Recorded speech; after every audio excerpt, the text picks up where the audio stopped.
On this week's edition of MMA Mayhem, we will be talking to Bellator ring girl Jade Bryce. We'll also be talking to former Pro Elite ring girl, actress, and model extraordinaire Paige Chapman.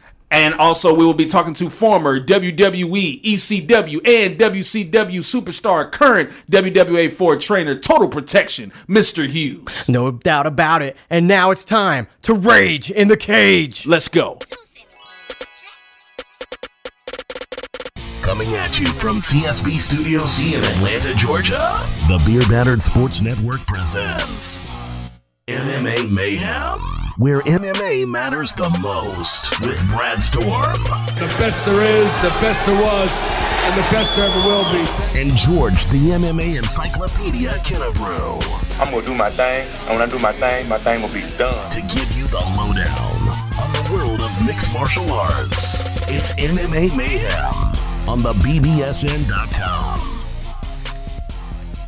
What's happening, MMA Universe? This is your boy, the MMA Encyclopedia, George Kennebrew, and this is episode 36 of MMA Mayhem. We are definitely in effect. I've already introduced myself, but I'm going to introduce my partner I got over here on my right side. Go ahead, state your name, gangster. Man, it's good to be back here at CSB. Things are actually working today, Joel. Brad Storm, the best there is, the best there was, and the best there ever will be, because I work damn hard. You know what? There's so much going on lately, George. Yep. And congratulations to your Falcons. Undefeated. By the grace of God, we are 6-0. We could have lost that one. It was an edgy one. I mean, everybody came out and said it wasn't supposed to be that close, but this is the NFL. Guys are getting paid to win. Oakland was determined. You know, they were coming into the dome. Picks. How many picks did Matt Ryan throw? Just 3, Brad. Don't get a hold of yourself. It felt like 15. It felt like 15. I mean, you know what? It just felt like we really lost, but we really won. Because our offense, that was probably the most terrible performance we put on the whole season. But you know what, though? It doesn't matter whether how you win. It's just getting the win. And you know what? You're going to face adversity. You know, sometimes, maybe the Falcons maybe could have been overlooking Oakland. I doubt it. I believe we were. Yeah, you think so? Yeah, I believe we were just like... What do they call it? A trap game. A trap game. Yeah, speaking of traps, what happened to the Patriots? You know what? Seahawks are tough at home. They're really tough at home. And, I was talking to my brother the other day, and I just think that maybe Bill Belichick and Tom Brady maybe getting too big for their britches, man. They're thinking, okay, you're the number one defense. We're going to show you what's up. We're the number one offense. But that number one defense came to play. Yeah. And we could have kicked a field goal before the half. We messed up a little bit. What happened to the running game, man? I mean, y'all got They're number one. They're number one against the defense, bro. They're number one on run defense. So Seahawks are legit. Yeah, they are. Russell Wilson, man. That kid, he threw that bomb, and that was reminiscent of the Green Bay game. They threw the bomb at the end of the game. That was Golden Tate, right? Oh yeah, Golden Tate, and this one was Sidney Rice. I mean, Sidney Rice, that's a dangerous man. You know, you gotta jam him up and press him and everything. So well, the thing is, the NFL is doing outstanding in the ratings, but we want to talk about the Ultimate Fighter season 16. What is going on with the ratings? And they're making drastic changes to the upcoming tough Ultimate Fighter 17. Yeah. So what do you think? What's going on with the ratings nowadays? I told you, man. Obviously, Nelson and Carwin do not have the personality. I've told you that on last week's show. That you can't just come out and just be like, I'm a fighter and I'm a top contender in the heavyweight division. You have to have something to sell to the public in order to make yourself legit. And unfortunately, for Roy Nelson and Shane Carwin, they do not have that. You've got to have some personality. They don't have the star power. I believe that when they step into the octagon, I think things are going to be different. I think when this fight happens, it's going to be an all-out slugfest. Let's hope. But with the fighters too, they had Nick Webb and Igor Arajo. Yeah. They both did battle in the octagon this past week. I think it should have been a third round, dude. I do too. I think Nick, the guys that are causing trouble on the show, they haven't really been backing up what they've been pulling all the jokes. But you know what? I think Nick came back in the second round.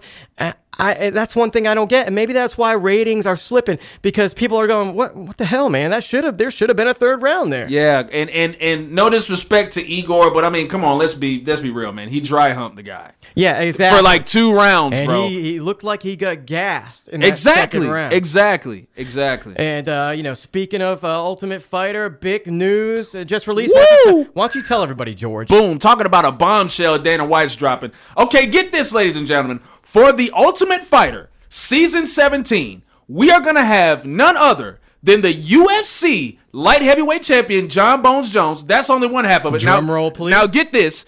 Guess who's going to be coaching opposite him? None other than the infamous Chael Sonnen. That's right. I said it, ladies and gentlemen. Chael Sonnen will be making his long-awaited debut on The Ultimate Fighter, and Anderson Silva fans are not going to like this. He's a pro wrestler in an MMA guy's body. I mean, this guy can sell tickets. He is a walking promotional machine. Henderson loses out on getting that title shot, but I don't think he's already been on Tough. Am I correct on that? Yeah, right. And I think that Dana White is searching for ratings. He wants to get the ratings back up. Yeah. Bones Jones, Chael Sonnen, come on. This is going to be an explosion. I don't even know if they're going to make it to the event. They're going to kill each other. But, Brad, didn't you say something about Dan Henderson wasn't sitting too well with him, though? No, Dan Henderson already shot out a tweet to Dana White. He's like, I guess I got to talk,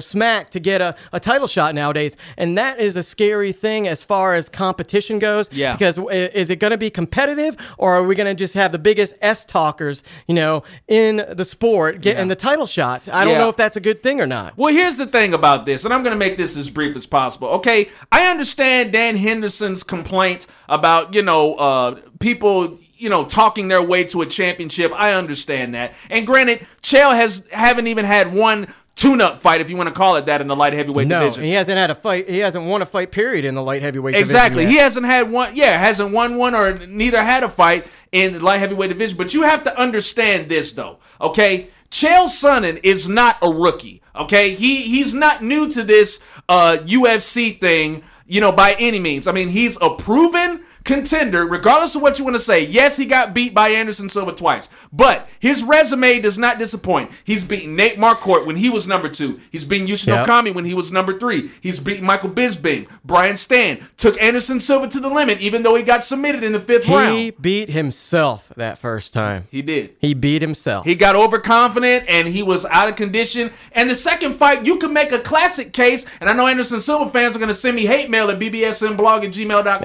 Excellent. That, he made a mistake. I mean, Brad, I was telling you this before we went on air today. What if he had not missed that spinning back fist? What if he would have connected with that? We would have been talking about a different fight. Exactly. And you know what? For a guy, if you're going to go against Anderson Silva, you got to be able to take risks. Exactly. You cannot play the stand and wait game, because he will pick you apart. And sometimes those risks do not come out to fruition. I mean, he threw the back fist. Chael Sonnen didn't get it. But you know what? And you saw it with Stephan Bonner this past weekend.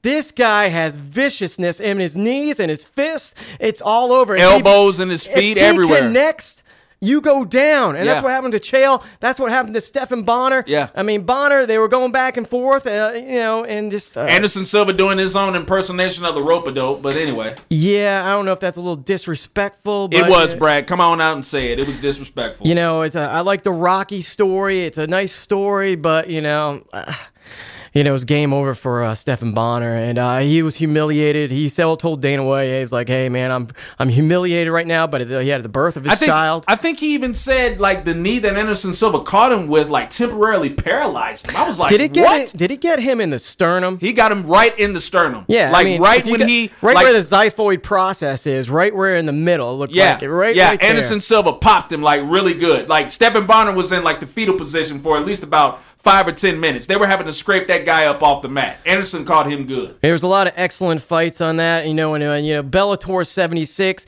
Eddie Alvarez comes up with a big win. I was like real disappointed because Patrick, his trainer, his former trainer and mentor, passed away. Yeah. He couldn't get the job done. It was a first round loss, head kick, Eddie Alvarez for real, and I believe he'll be head into the UFC. That was his final fight on his contract. Yeah, Eddie Alvarez definitely needs to make his way over to the UFC. I mean, I can just imagine the blockbuster matches that you could put. I mean, the blockbuster matches you could put him in. I mean, Don Cerrone, Joe Lozon, Melvin Gillard, oh my goodness, Clay Guida, even the UFC lightweight champion himself, Ben Henderson. I mean, the list goes on and on of the possibilities of the fights that this guy could be in. This guy is action-packed personified. Coming up next on MMA Mayhem, we are going to have Bellator ring girl. That's right, Jade Bryce will be making her way on the show. Only here on MMA Mayhem and CouchFighter.co. Every 2 minutes, an American is sexually assaulted. The majority of victims know their attacker. It could be your friend, your neighbor, or someone you met at a party. If you said no, it's rape, and it's a crime. This is Christina Ricci with RAINN. Call the National Sexual Assault Hotline today at 1-800-656-HOPE or visit RAINN.org. That's RAINN.org. Brought to you by RAINN and this station. Hey guys, I'm Brittany Palmer, and you are listening to MMA Mayhem. Ladies and gentlemen, welcome back to MMA Mayhem. We've got another great interview for you right now. We are talking to, via the CouchFighter.co hotline, Bellator ring girl, Miss Jade Bryce. Miss Bryce, how are you doing this afternoon? I'm so blessed. How are you? I'm doing fine. I'm doing the same way. Too blessed to be stressed. How are you able to get into Bellator? Because we know that you're a ring girl in Bellator. How are you able to get into Bellator as a ring girl? About 3 years ago, maybe a little less, I started shooting as a glamour model and in print and stuff like that. And I did an interview, I think with Italian Maxim, that asked like what my favorite sport was, and I said MMA. I'm an avid fan of the sport, and the photographer for Fight Magazine saw that and asked me to shoot with them, and I did. And then our Spanish commentator for Bellator, Manny, saw it and asked me to interview for the job. So it was kind of like a raindrop in the ocean effect. So I'm really glad I ended up shooting with Fight because I love my job with Bellator. It's the best job I've ever had. So. Okay. Well, let me ask you this. Have you gotten more connects, or were you able to network with more people throughout the MMA industry through being a ring girl in Bellator? Yeah, of course. Before Bellator, I had no connections in MMA. I was, still pursuing acting and things like that. But yeah, I mean, I wouldn't have. I did, some interviews on, Fox Sports, or I was in Maxim, the American issue, and things like that. And it was all based off, of course, being a Bellator ring girl. So I've definitely gotten some more opportunities and connections to it. Yeah. Okay. Now tell me this, Jade. I want to pose this on you. Do you feel more goes into being a ring girl, or we know that you used to model as well, or I believe you still do model. So do you believe more goes into being a ring girl as opposed to a model? I mean, it's almost the same, actually. I actually don't really pursue modeling. I never really did pursue it. I was always pursuing film. But if a job, was offered to me for modeling, then I took it, of course. But yeah, I mean, modeling actually I think is a little bit easier. Because I think that people are going to hire you because they need your look. If you're a little too curvy, there's a look for that. If you're a little too skinny, there's a look for that. No matter what your hair color is, there's a look for that. Whereas being a ring girl, like you have to stay incredibly fit and match a certain look. It's you can't, like, I couldn't, go put pink highlights in my hair, like, if I wanted to, like maybe a host on MTV can. I'm the token blonde for them, and being a little too curvy is not okay. Stuff like that, you know what I mean? So I think it's a little bit harder to be a ring girl than it is to just be a model, but it's totally worth it. Now, recently I found out that you are making a film. A film is in the works for you. So tell me a little bit about that.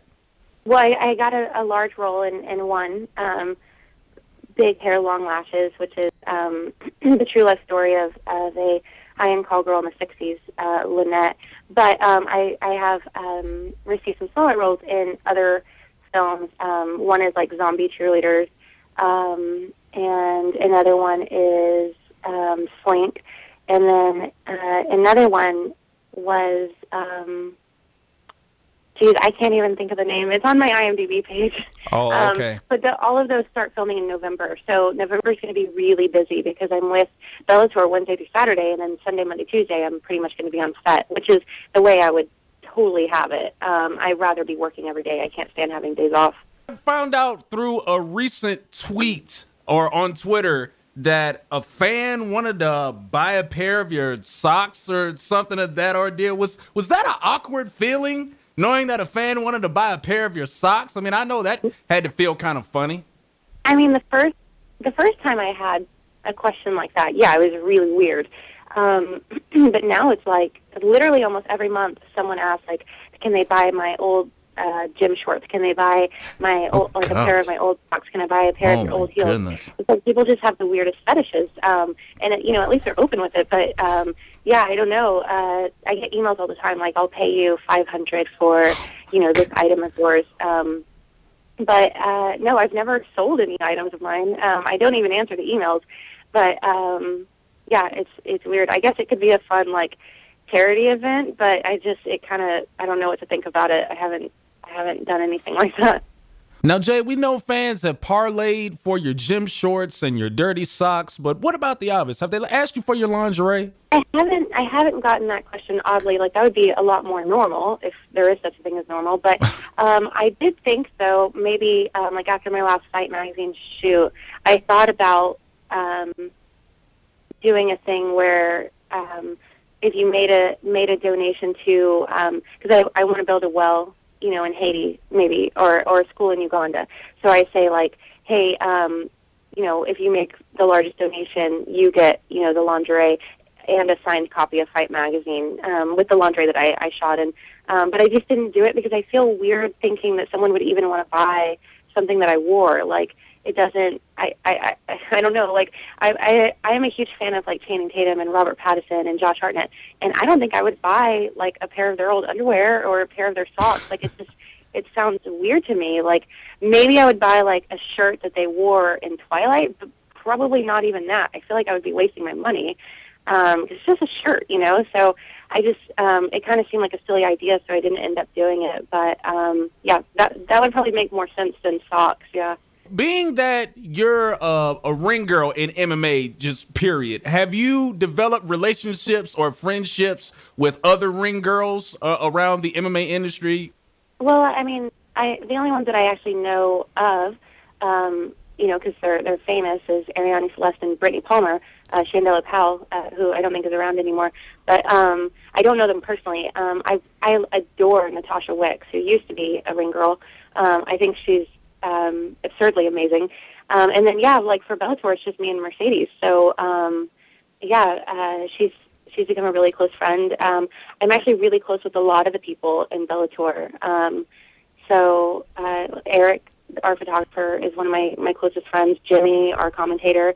I think he's got way too much blackmail on me because I tell him all my secrets. So, I've gained a lot of friendships through being a ring girl. But as far as other ring girls, I don't think there are very many out there that I at least would know of. Do you actually think about, or do you have aspirations of maybe breaking into the UFC and being a UFC ring girl in the future? People ask me that all the time, but I love Bellator. I love my family, and someone on that side kind of had talked to me about it before. Maybe like during the summer series, someone had asked, like, would you be willing to? I could set you up a meeting, stuff like that, and I couldn't even really like discuss it with them because when I thought about like not being at Bellator every week with all these people that I have grown to love, like it just made me feel really sad. So, no, I plan on staying faithful to Bellator, and I know UFC is a huge pay upgrade, but like Bellator, I think I would probably have the job for longer because I think there's a faster turnover rate in UFC as well. So I think I'd stay with Bellator longer, and I think I just really trust the people that I work with, and I really love them, and I'm with them more than I'm at home. So I'm really attached to them. But yeah, I get asked that all the time, and in a way, I mean, besides the pay and maybe the exposure, I don't think it's that much of an upgrade because I do think we have like just as amazing talent. We're also switching to Spike in January, and having a reality show and all that. So I think that that's going to help a lot with exposure and things like that. Okay. Now, what do you want your dream job or see your dream job being, Jade? My dream job would be to be a lead in feature films that are out in theaters, and I'm not having to, spend all my time just looking for auditions because I've made it in acting, I've made it in film, and in that I would like to continue to donate 20% of my earnings to children in need and be able to, take 2 months off out of the year when I'm not filming and go spend time with those children. If I had that, I don't think I could want anything else. Okay, that's good. That's good. What actress or actor could you see yourself working with or would like to work with when you get into that dream job? I love Emma Stone. I love Jennifer Gardner. Of course, I love Angelina Jolie because I loved her as a child. I love Scarlett Johansson. I mean, it's kind of like asking a musician who your favorite artist or song is. I just love so many because I study them. I love so many different actresses for different reasons. But yeah, I right now I really adore Emma Stone. I think she's amazing, and it would be a dream. I've met her, and she's just a doll, and it would be a dream come true to be able to work with her. Great. Well, what if you could act in any genre per se of film, whether it be PG, R-rated, whatever the case may be? What type of films would you like to act in, so to speak? Same thing. I love the art so much that it'd be fun to do a movie like The Bourne Legacy, where it's suspense and thriller and action. But it'd be fun to do a comedy like Crazy Stupid Love, or a romance like The Notebook. I would just love to portray so many different characters. I would also, though, adore to do a movie like Girl with a Dragon Tattoo, because you take a cute girl and you make her not cute anymore, and you see wow, she actually has acting ability. And I thought that movie was just amazing for an actress to be able to do. So doing a movie like that would be a dream come true, because then I would actually be able to show my talent. But of course, I could also play into my typecast and play, the girl next door in The Notebook or something like that, and that would be amazing. Right now, I'll take what I can get. I just love being on set. Okay. Well, before we wrap up here, Jade, would you like to thank any sponsors or any people that hold you down? Yeah, Future Legend has done so much for me, and they sponsor most of our fighters, and Hard 90 as well. Both of my sponsors, they really take care of me, and Ness sunglasses. I think I've got about 100 pair hanging in my room. So yeah, Ness, Hard 90, and Future Legend, and I also have T-shirts on hard90.com and futurelegend.com of my. I've got 2 different images on T-shirts, and the proceeds 100% go towards St. Jude's. I spent money out of pocket to make the shirts, and then all the proceeds go to children with cancer. So, yeah, if you can, put anything towards that, that would be awesome. Okay, well, we definitely want to thank you for coming by the show today, Jade. It's been a pleasure, and you are always welcome back on the show anytime. We look forward to talking to you in the future, and we wish you the best in all your future endeavors, and thanks again for being on the show. Yeah, thank you for having me. Coming up next on MMA Mayhem, we will be talking to former Pro Elite ring girl, actress, and model Paige Chapman. You are listening to MMA Mayhem right here on the BBSN.com and CouchFighter.co. Okay, astronaut, you're up. You'll be meeting with Wish Kid Brandon. His wish is to see a space shuttle launch. All systems go. This year, more than 27,000 children will be diagnosed with a life-threatening medical condition. The Make-A-Wish Foundation can give them hope that will lift their spirits in these trying times. And, Cowboy, you'll be meeting with Shayla at a dude ranch in San Antonio. Let's saddle up. Their wishes are waiting to come true. You can help make my wish happen. Visit wish.org today. Hi, this is Jordan, the Ninja Princess Gaza, and when I want to hear my latest MMA news, I listen to MMA Mayhem. 217 on track. All I do is ball. All I do is ball.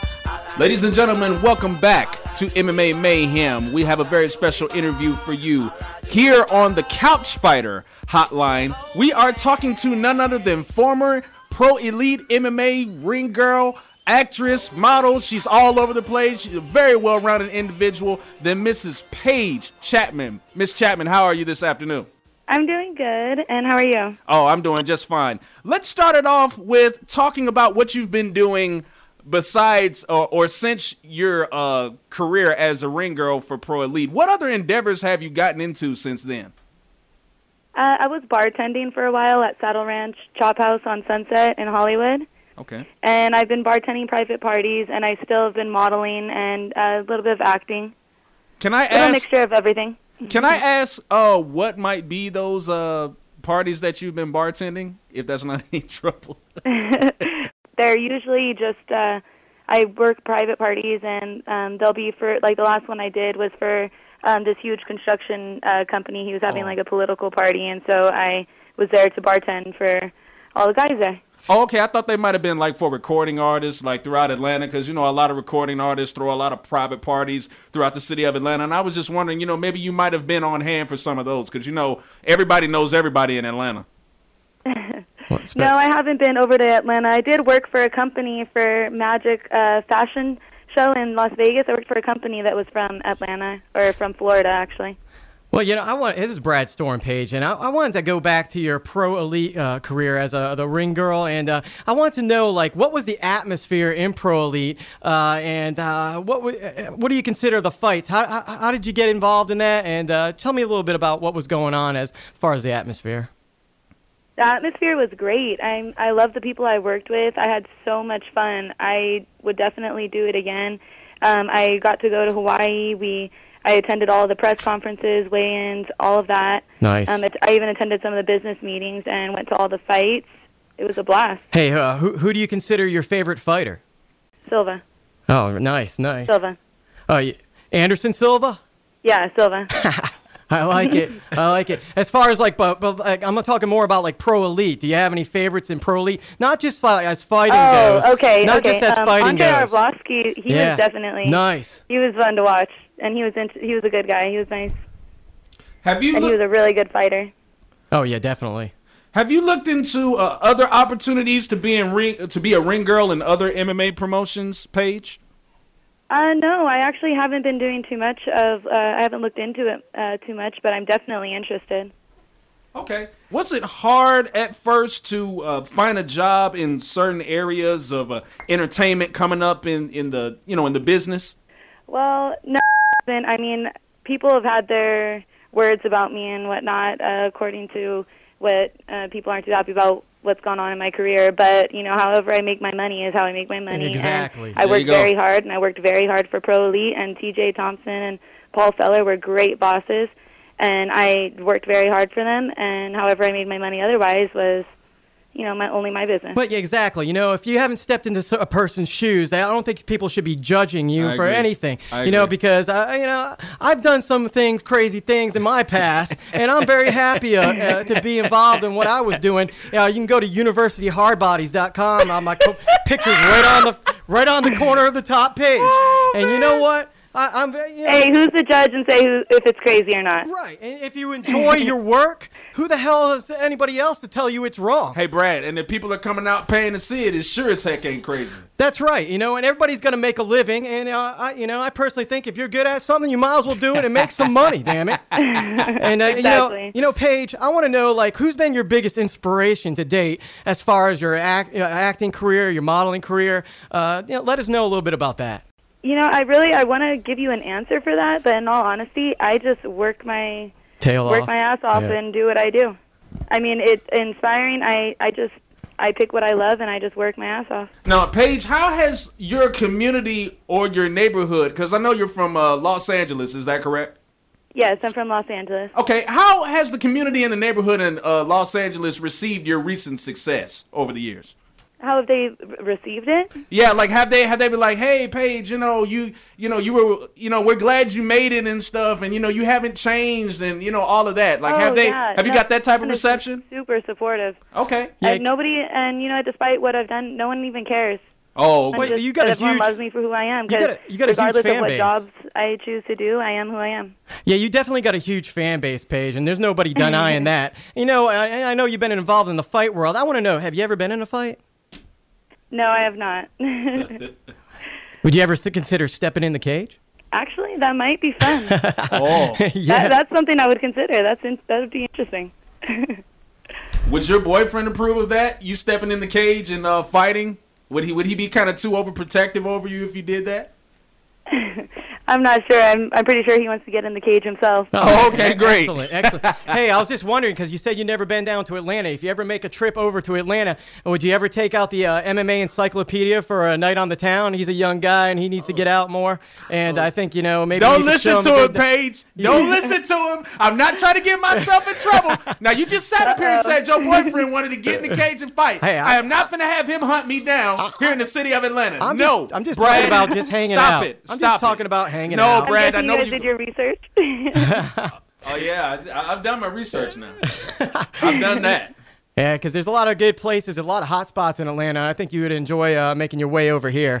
And beautiful city. Beautiful city. Yeah, we're gonna wrap. I would love to get out there. Oh yeah, that'd be definitely. If you ever do come over this way, give us a ring. And it's been a pleasure interviewing you today. You got any sponsors or anybody affiliates that you want to make a shout out to? MMA Mayhem. Oh, thank you. All right, very much. there you go. Well, with that being said, Miss Chapman, we certainly enjoyed you coming on to the show. We hope to have you back again in the future, and thanks again. Thank you so much. Coming right at you on MMA Mayhem, we have the legendary former WWE, WCW, and ECW superstar. That's right, Total Protection. Mr. Hughes is coming in the house on the BBSN.com and Couchfighter.co. MMA Mayhem fans, this is Brad Storm saying what's up. If you love MMA as much as you love pro wrestling, then you're going to love the WWA 4. Every Thursday night, 8 o'clock bell time off Full Industrial and Commerce Drive. You'll see the best of the WWA 4 superstars such as AR Fox, Black Baron, Skeletal, J-Bo, K9, and many, many more. Go check us out on YouTube. Look up WWA 4, subscribe, share to the world, and comment as well. And you can also hit us up on Facebook at Fans of WWA 4. If you love pro wrestling action, the WWA 4 is where it's at. All you idiots listening out there, this is the Fireman. Whenever I want to chill out in the firehouse and catch up on all my MMA news, guess what I turn to? MMA Mayhem. Check, 1 2 1 2. Mic check. Is it louder this time too? Does it look like louder? All right. Man, MMA fans, we are back here on the Couch Fighter Hotline, and I have none other than the legendary former WCW, WWE, and ECW professional wrestler. That's right, and now he's the head trainer at the WWA 4 school, Total Protection. Mr. Hughes, how are you doing today, sir? Great, man. Great to be with you. Oh, it's great for you to come on the show and take some time out of your busy schedule.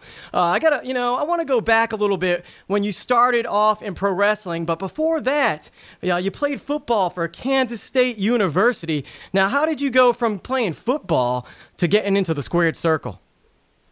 Oh, well, I've been an athlete all my life, and when I was little, I used to watch wrestling all the time, and it's kind of curious, how it went and got interested in it, and, just kept watching it. And when I'm fast forward here, and then when I got, to college and was about done, I decided to go ahead and pursue it.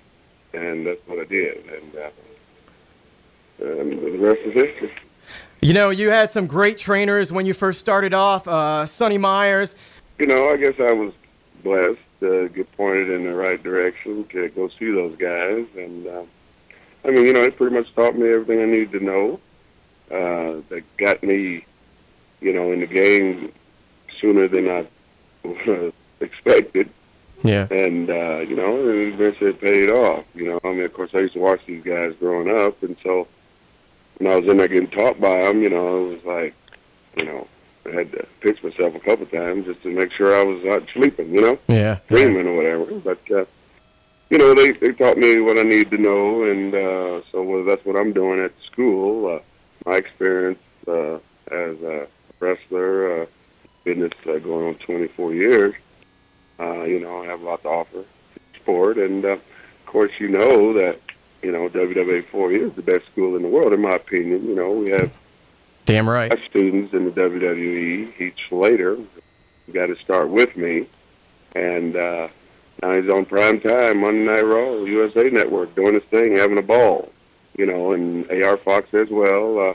He's doing his thing. So a lot of the guys that come through that I have put my mark on, most of them are doing pretty good if they stick with it, if they trust and follow the guidance that I'm trying to give to them. Then there's not too many ways you can fail. You know what I mean? Mr. Hughes, this is the MMA Encyclopedia, George Kennebrew. I wanted to know that when you first were starting to pursue professional wrestling, because we've seen a lot of professional athletes transition over into pro wrestling. When you first started, did you look at wrestling as like, okay, this stuff is fake? Like, why are these guys, out here in tights throwing each other around? Like, this stuff is fake. Did you kind of have a bit of disdain for pro wrestling at first?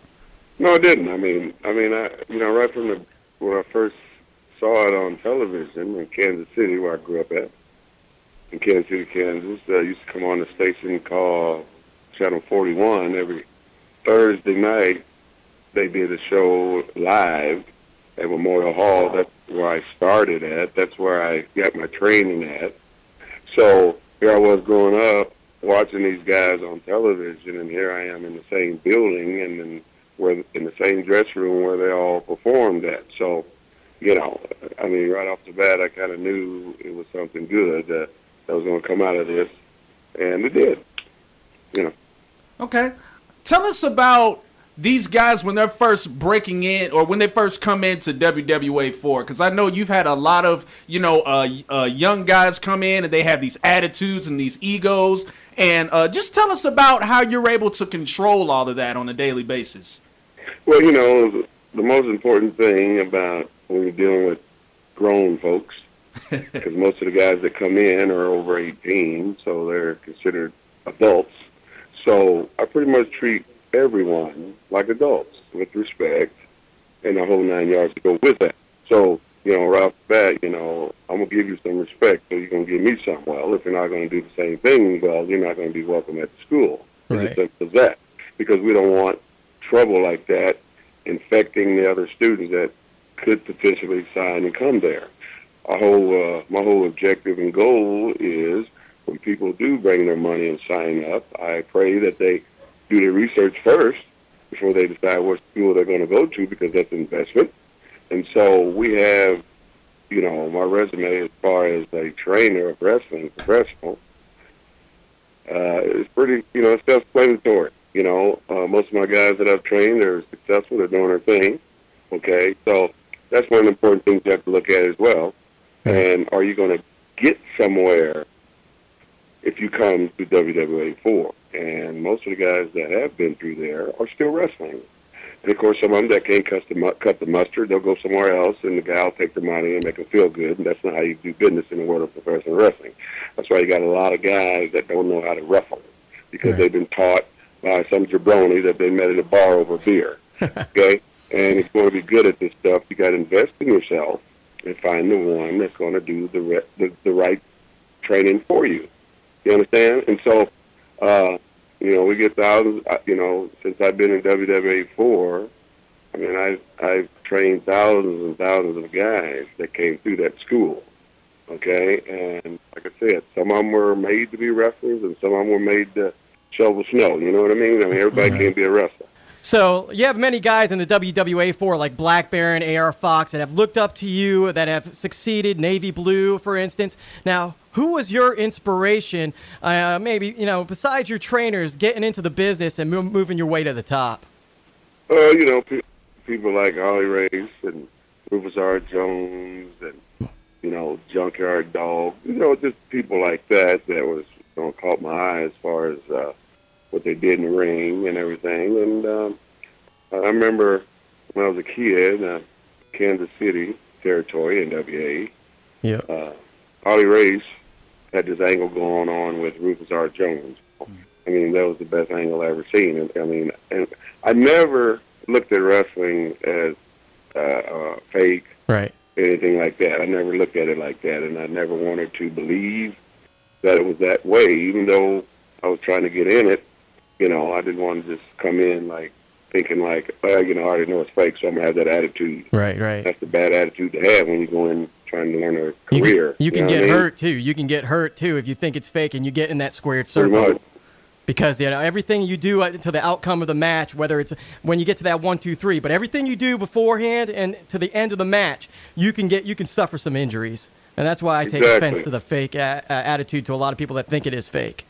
And that's why it's very important that if you want to be a good professional wrestler, that you have to do your research on the internet to see which is the best school for you to attend, because sometimes people, get online and they just see a good picture online and they don't do the research to see what the school's producing and how these guys are performing. We have all our stuff online. So if you wanted to see what we do, all you got to do is go to the website or go to YouTube and type in WWA4 and so forth and so on, and you'll be able to see what we do at the school. We do shows every Thursday. They're free, so the guys can practice their craft that they got taught all week. We're open 5 days a week. Monday, Tuesday, Wednesday, Thursday, and Friday. We train on Monday through Wednesday and do the show on Thursday, and we're open again on Friday, 5:30 to 10. Right. So it's a pretty good deal. Oh, yeah. Mr. Hughes, about your character. Now, the character that you displayed on TV for many, many years was a very vicious, a very intimidating character, a bodyguard character. I wanted to know what was the influence for you coming up with that character, because you were pretty scary. Well, in professional wrestling, you try to find the best gimmick that's going to help you get over and have a good career. Good run, they say. And when I started out, of course, you mentioned that I went to K-State. Kansas State University. Doing well, by the way, undefeated. Mr. Hughes, we discussed in the past, and you've been a real big inspiration to me as far as doing play-by-play, and you can always check that out at WWA4 on YouTube. Oh, yeah, we love that. Yeah, you've helped me out tremendously improving my skills, and we've talked in the past about a book that you're working on. Now, what's the progress of that book? And I know a lot of fans out there would love to read about your history and your path of destruction through the ring. Well, how's that coming along? Well, it's coming along. I'm pretty much doing it all by myself, so it ain't like I got a bunch of help. Okay, and if anybody's listening out there, if they want to help out Total Protection, Mr. Hughes, let's get this book done. If you're listening out there, we'll get you into contact with Mr. Hughes. Yeah, and of course, 20 going on 24 years in the wrestling business and all my life as an athlete, and of course, road trips and different countries you travel to, so there's a lot of interesting things that's going to be in that book, and you got a lot of wrestlers that write books, and I've read a few of them, and I think mine's going to be a little different. Well, that'd be great. I'm excited to hear about it, and we're going to wrap things up here with you, sir. It's always an honor to talk to you. Very good. And hear about your escapades in the ring. Does anybody want to give a shout out to maybe the WWA4 or anybody in particular? You got any sponsors, anybody affiliations, anybody you want to make a shout out to out there in the wrestling world? Not really, just Heath Slater and AR Fox, keep doing your things, boys, and hopefully we get some more cats right behind you there. But like I said, folks, if you want to be a professional wrestler, go to WWA4.com, has all the details. It's only $990 for the rest of your life. Anytime you want to come in and train, we got 5 rings.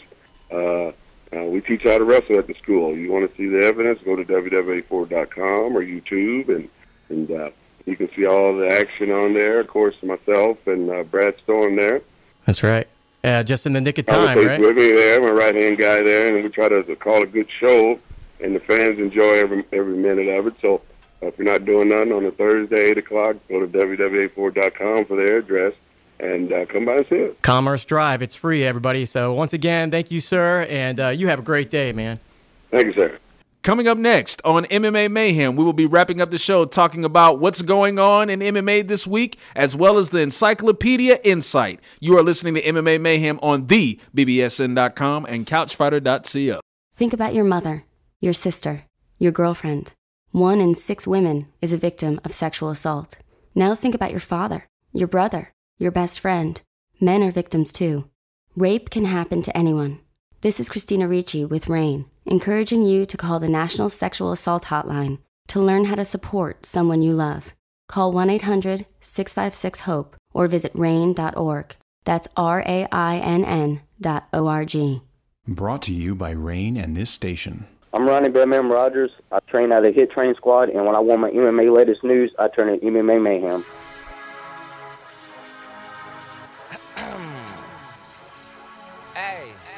We're back here on MMA Mayhem on the BBSN and couchfighter.co. Guess what, George? What's up?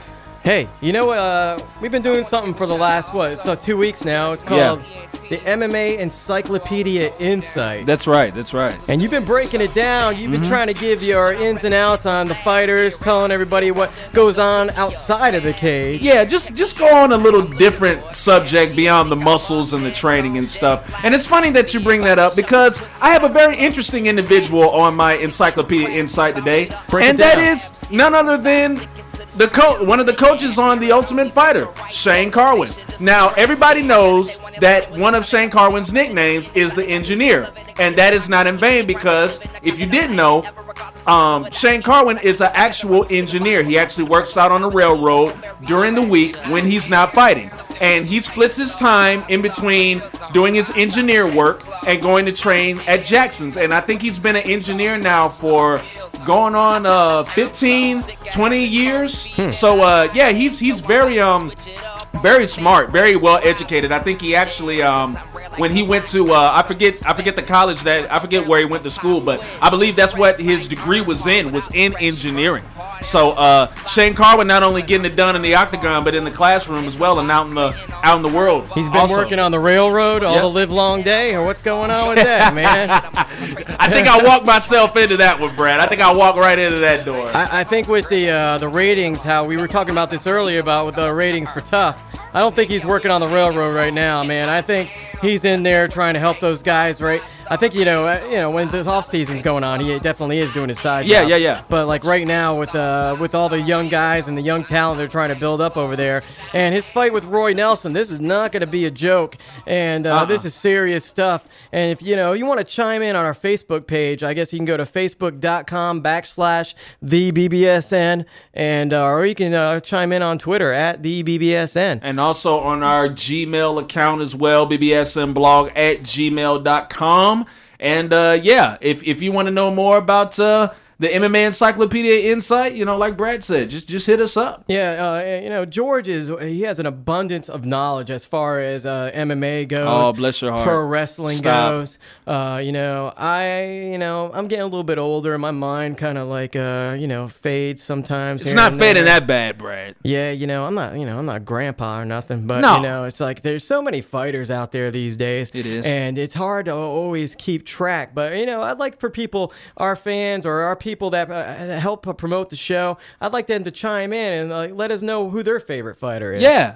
Because I know everybody's a fan of a fighter, and, that's basically how most of the fighters that are fighting in today's MMA got started, because they were fans just like we are. Yeah, and, I like seeing guys come from, starting off into their amateur careers and growing and improving their skills and becoming pros and eventually becoming successful. And that's what this show is pretty much all about. We want to help people, including ourselves, grow. And, we have great bands that alongside us, Glacius, Bobby whip. I mean, yeah, geez, that kid. I was telling you right before we came back on there, Brad, like, T.I., if you ever listen to this show, man, sign that kid. He is ready. He is definitely ready. It's a 217 too, man. Oh yeah, 217 Guapa, man. Yeah, he need to go ahead and get himself a little deal too, man. He got some hits. You know, we talked about, UFC, the last pay-per-view, UFC 153. Yeah. And I just wanted to get your thoughts on some of the fights on the undercard. I was talking to you earlier about a guy that I think that possibly could contend for the light heavyweight championship, Phil Davis. Right. Tell me a little bit about what your thoughts are on Phil Davis. Well, this is my thing about Phil Davis. I always thought seeing Phil Davis coming into the UFC that he had a ton of promise, a ton of potential, a ton of talent. But it was just the thing that he relied too much on his talents of wrestling. If he ever developed a well-rounded arsenal of skills, I believe Phil Davis could be a threat to anybody in the promotion. Yeah, even in the light heavyweight division. We saw his wrestling skills in effect against Wagner Prado. Yeah.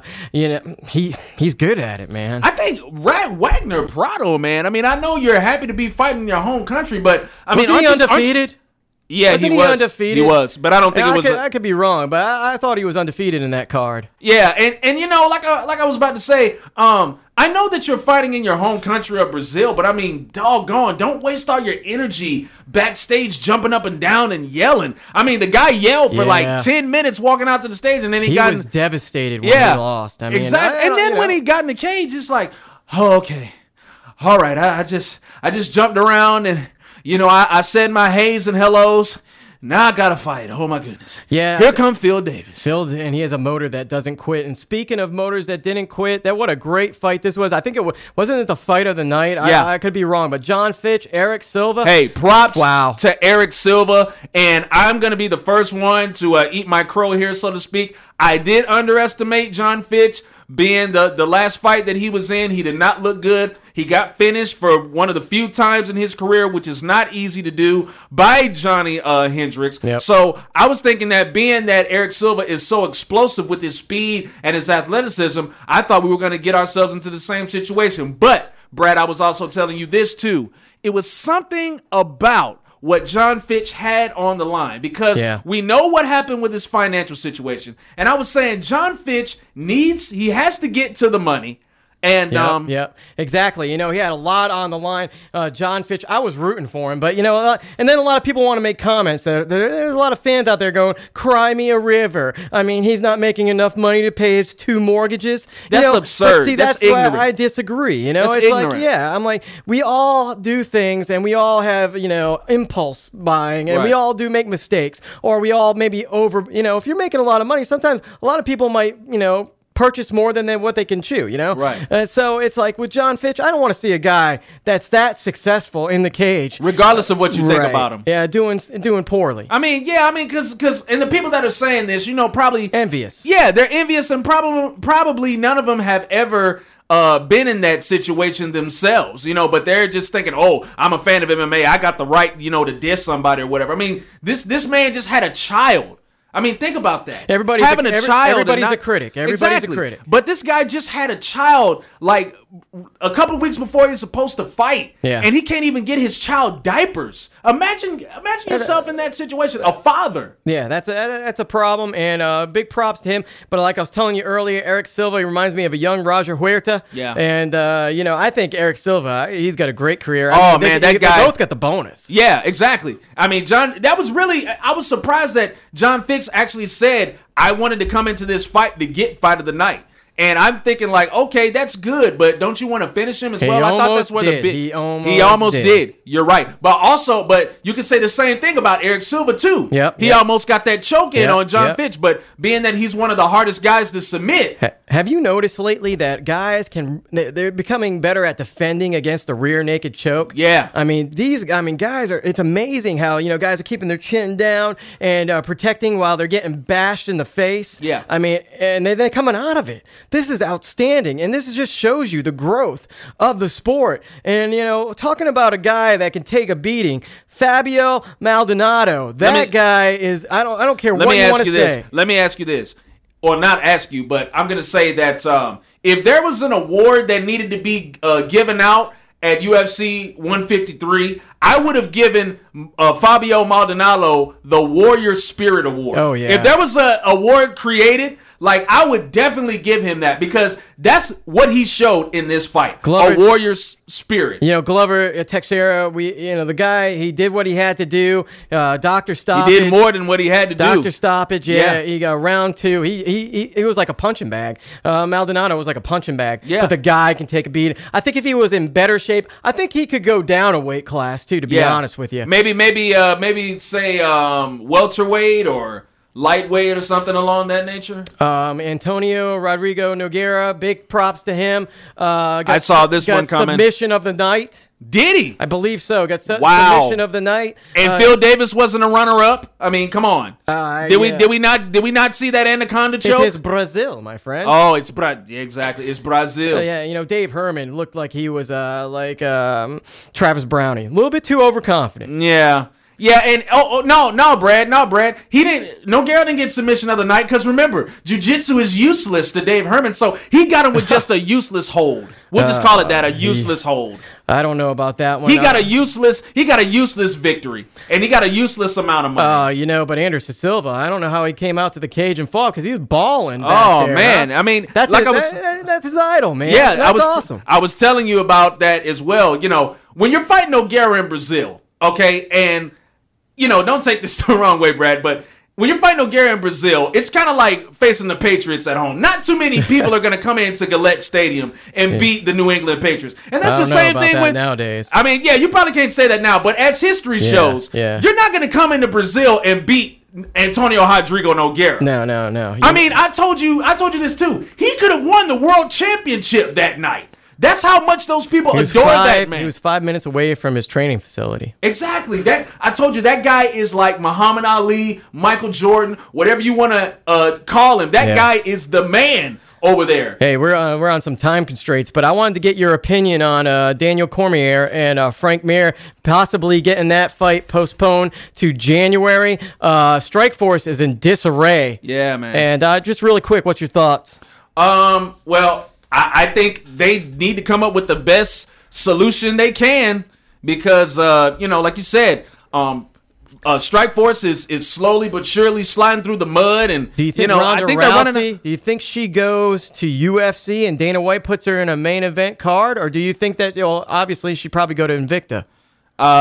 It's really a toss-up right now. She could go either or. She could go to Invicta or the UFC. I don't think UFC is really hurting for any women's fighters right now. No disrespect to Ronda Rousey on that part. But I think if she went to Invicta, I think that could do more for the market of women's MMA, and also that could lift Invicta up as well. Yeah, and also our fans, check out Babes of MMA. Yes, outstanding website. Speaking of women's MMA fighters, and I don't know. And then, what'd you think of Bellator 76? Real quick, Born to Bang's Jeremy Spoon. He came out to Houston. To fight, but Mike Richmond gets the nod on that one. It's a round 1 KO. Saw the highlights of that. Jeremy Spoon, a tough individual. He was going to bounce back on his feet. I believe that there's good things for him to come. I know that Bellator 77's coming up. Yep. And I'm gonna, I like Bellator. I'm starting to learn more about Bellator. I like the tournament. I like the divisional tournaments. I watched the heavyweight first round of the heavyweight tournament. Yeah. And Rogers got beat by the young guy. He did. And that was pretty convincing. And I think it's outstanding, and it's free. Yeah. If you got cable, you got regular cable. But we got to wrap things up today. We are running out of time. I wanted to go over, Wild Bill's Fight Night 50 is going to be hitting. Shout out to Wild Bill's. That's right. It's going to be over there near Gwinnett Place Mall. In Duluth, D-Town. Lawson McClure, our boy Lawson McClure, and you can check him out on our YouTube site, BBSN, or you can go on our Facebook page. We interviewed him probably about a dozen shows back. Yeah. And Lawson's he went down in XFC, I believe it was 19. Right.